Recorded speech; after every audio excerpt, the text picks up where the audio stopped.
My name is Tiffany VOGT. On Twitter, I go by my handle of @TVWatchtower, which is my primary social media platform that I engage and promote to and within the U.S. music industry, as well as the entertainment industry of Hollywood. I've been an entertainment critic covering film, television, theater, and music for the past 14 years as an entertainment reporter, and an 8-year member of the Television Critics Association, one of the most preeminent associations in Hollywood. I was introduced to K-pop and the South Korean entertainment industry in 2020 and was immediately amazed by its quality, variety, and addictiveness. It made it such a perfect fit for the world of Hollywood in the areas of audio, visual, and immersive entertainment, which is what I study and cover. It has a zeitgeist quality that critics are always looking for, as the zeitgeist is known to be the driver of all entertainment consumption and conversation. So it's what sells and what everybody's talking about.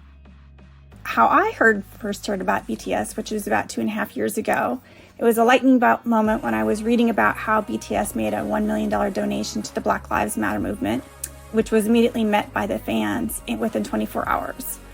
That matching was actually just a lightning bolt moment for me. I couldn't believe there were a band that I'd never even heard of from across the world and its fan base willing to step up for something that was seen so uniquely relevant in the United States at that time. It was such a big issue and something we were really concerned about. So I immediately went, oh my God, this is not your ordinary music group. They're willing to stand up for the oppressed and underrepresented, and their fans are with them. So I was like, whoa. And there's this saying that money talks, and using money with a purpose like this really demands attention, and it got my attention. I was a political science major in college, so Black Lives Matter was, something I was really not just curious about, but kind of felt like I had to be a part of, even as an entertainment journalist. So seeing that this other band from across the world was willing to do that, and their fans, I was impressed. So I immediately started looking into it and starting to get to know a little bit more about them. And I was like, wow, this is a whole world I didn't even know about, and they're amazing. Anyways, then I found out it went beyond just their music and their philanthropic activities. They really wanted to change the world and encourage their fan base to do more. And that really resonated with me. So anyways, that curiosity made me learn more about them all and want to write about them all. And then introduce them a bit more to a world of entertainment in the United States that perhaps they hadn't reached before, beyond just their name and their music. So anyways, it's been a journey. It's been fun. I was immediately drawn to Black Swan. That's a magnificent piece of work. But I'd have to say my favorite song is We Are Bulletproof the Eternal.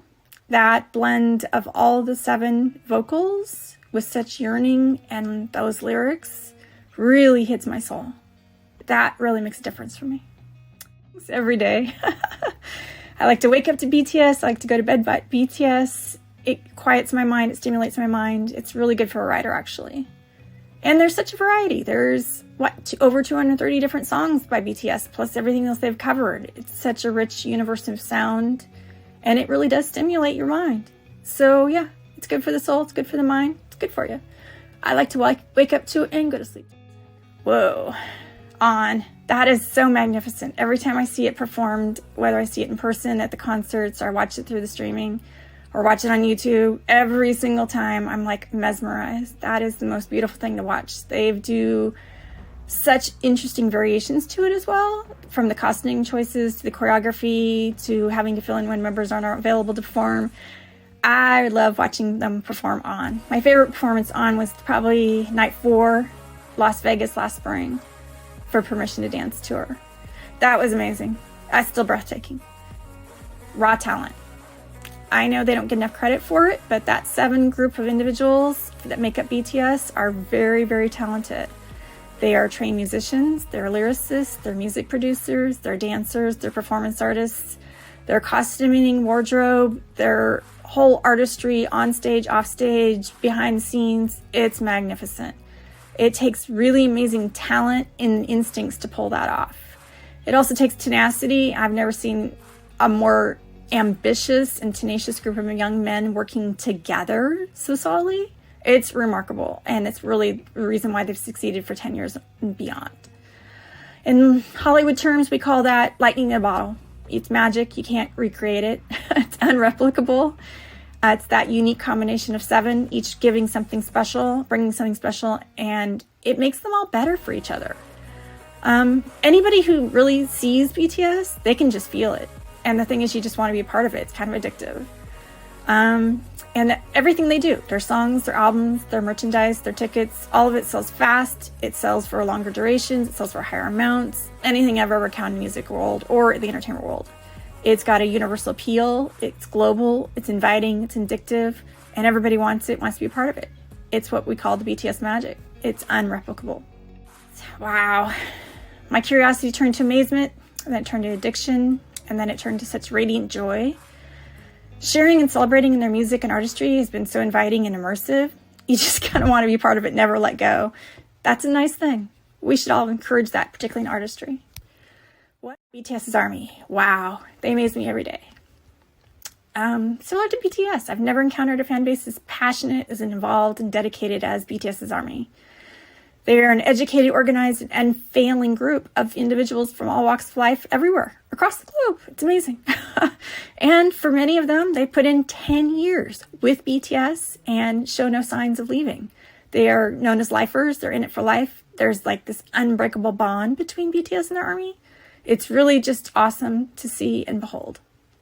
And it's kind of, intoxicating. You want to be a part of all of that. They're having a good time. They're doing things. They've made a safe space for everybody. They welcome people from everywhere. And it's not just to study the music and the songs. They invite to study the Korean language and other cultures. And then they look for ways to be a part of promoting BTS to their communities. And then just actually get more involved in their communities. It pushes them to be more active in their own world that they inhabit and to, be educators and promoters and activists and philanthropists. So there's really a much deeper and richer universe of collective souls that have come together because of BTS and made up ARMY. And that has been really kind of inspiring to me to see how diverse and immersive and welcoming and special that is. So the more I learn about it, I'm amazed. Thank you for the time today.